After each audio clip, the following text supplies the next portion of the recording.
Pemirsa, untuk mengetahui kondisi terkini di Pengadilan Negeri Jakarta Selatan sudah ada rekan kami Bayu Pradana di lokasi. Selamat siang Bayu, apakah Richard Eliezer sudah dibawa kembali ke rutan Bareskrim? Ya, selamat siang Arlista. Baru saja tadi beberapa waktu yang lalu Richard Eliezer atau yang lebih kita kenal dengan Baradae ini sudah keluar dari ruang sidang beberapa waktu yang lalu. Hanya kurang lebih 2 jam saja dibutuhkan untuk pembacaan dakwaan untuk Richard Eliezer pada sidang pidana perdananya hari ini. Ini adalah hari kedua dari rangkaian sidang kasus pembunuhan berencana Brigadir Yosua Huta Barat. Dan juga tadi memang akhir dari sidang ini ditutup dengan permintaan maaf dari Richard Eliezer seperti yang pemirsa tadi saksikan juga di layar kaca pemirsa, di mana Richard Eliezer atau Baradae ini meminta maaf kepada keluarga Brigadir Yosua dan mengaku menyesali perbuatannya.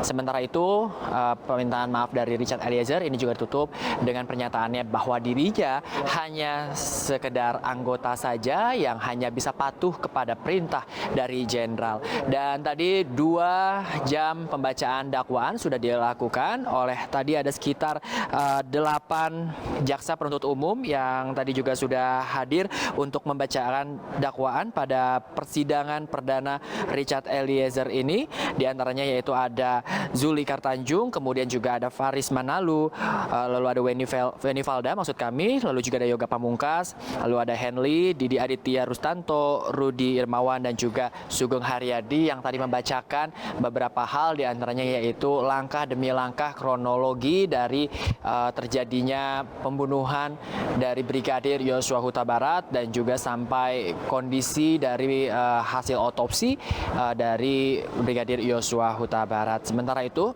juga tadi setelah usai 1 jam dibacakan, tidak ada keberatan dari kuasa hukum Richard Eliezer, di mana tadi menyatakan bahwa ada sedikit catatan. Meski demikian sudah setuju, sudah sepakat dengan dakwaan yang dinilai sudah cukup cermat, baik step by stepnya, kemudian juga tidak ada eksepsi dari persidangan kali ini. Sementara itu juga kalau kita bandingkan dengan kemarin persidangan Verdi Sambo, jelas ini jauh lebih cepat, di mana kemarin pembacaan dakwaan Verdi Sambo ini mencapai sekitar kurang lebih 5 jam dan ini hanya memakan waktu sekitar 2 jam saja.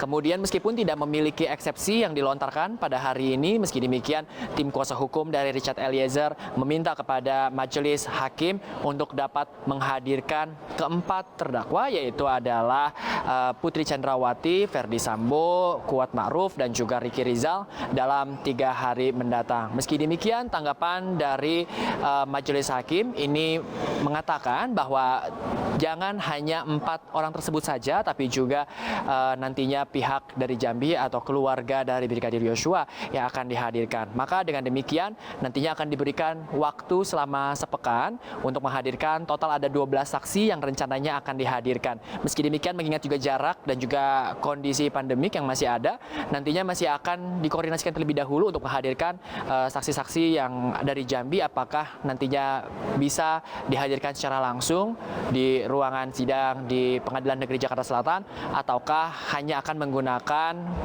video conference untuk mengikuti persidangan yang seperti yang diminta oleh pihak kuasa hukum dari Barada Richard Eliezer, yaitu untuk menghadirkan saksi-saksi termasuk nantinya Putri Chandrawati, kemudian juga ada Verdi Sambo, Kuat Ma'ruf dan juga Ricky Rizal.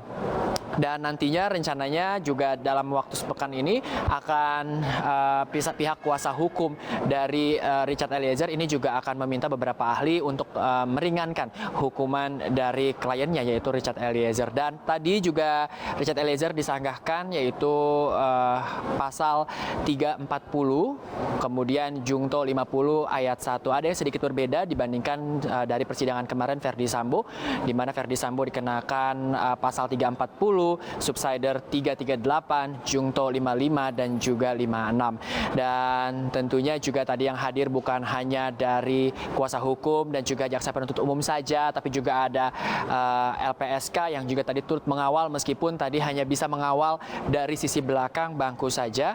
Dan meski demikian juga selain LPSK juga uniknya pada persidangan kali ini juga hadir yaitu beberapa simpatisan atau supporter dari Baradae Baradae atau Richard Eliezer yang memberikan semangat kepada Richard Eliezer untuk mengatakan apa yang sejujurnya terjadi.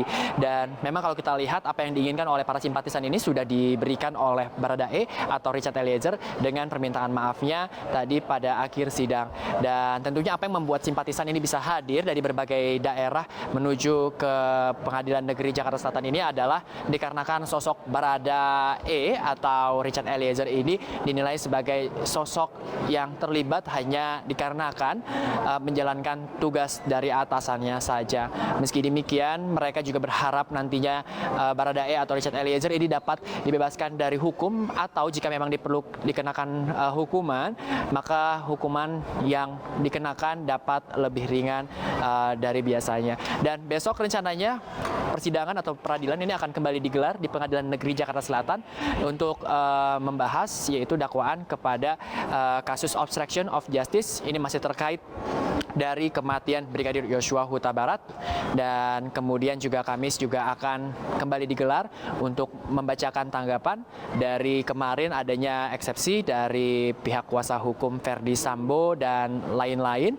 Dan tentunya rencananya Selasa pekan depan nantinya ini akan kembali digelar untuk melanjutkan sidang hari ini, yaitu terkait Richard Eliezer dengan kembali menghadirkan, yaitu total ada 12 saksi. Dan diharapkan nantinya dengan semua transparansi yang memang sidang ini disiarkan secara langsung di media televisi, lalu juga di Pengadilan Negeri sendiri juga sudah disediakan adanya beberapa layar untuk melihat kondisi persidangan, berjalannya persidangan di dalam. Tentunya diharapkan ini bisa membuka titik terang, mengingat juga kasus ini sudah bergulir sejak bulan Juli lalu dan juga menyita banyak perhatian masyarakat Indonesia. Kita doakan semua mereka yang diperiksa, terdakwa maupun juga saksi-saksi dapat dengan kooperatif menjalankan, dan tentunya rangkaian sidang ini dapat berjalan dengan lancar sehingga nantinya kasus yang menjadi misteri sudah berbulan-bulan ini dapat menemukan titik terangnya. Arlista.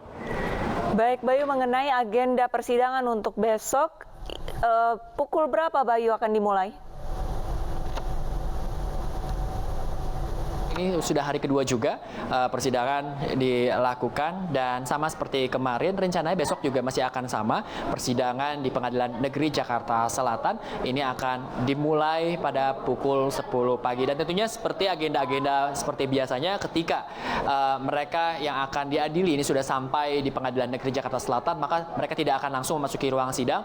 Mereka akan terlebih dahulu memasuki ke ruang tunggu untuk diberikan buku yang merupakan salinan dari dakwaan yang akan dibacakan oleh jaksa penuntut umum. Kemudian juga nanti mereka dapat membaca sebelum mendengarkan dakwaan ini dibacakan oleh jaksa penuntut umum. Ketika semua dakwaan sudah dibacakan, maka tim kuasa hukum nantinya bisa memberikan pandangannya apakah memang dakwaan sudah sesuai ataukah memang mereka bisa mengajukan eksepsi. Dan tentunya besok adalah level yang lainnya, level terbarunya yaitu mengenai obstruction of justice yang menyandung beberapa anggota kepolisian, dan tentunya diharapkan semua dapat berjalan dengan kooperatif dan juga lancar. Arlista. Baik, terima kasih banyak Bayu Pradana atas laporannya langsung dari Pengadilan Negeri Jakarta Selatan, dan selamat bertugas kembali.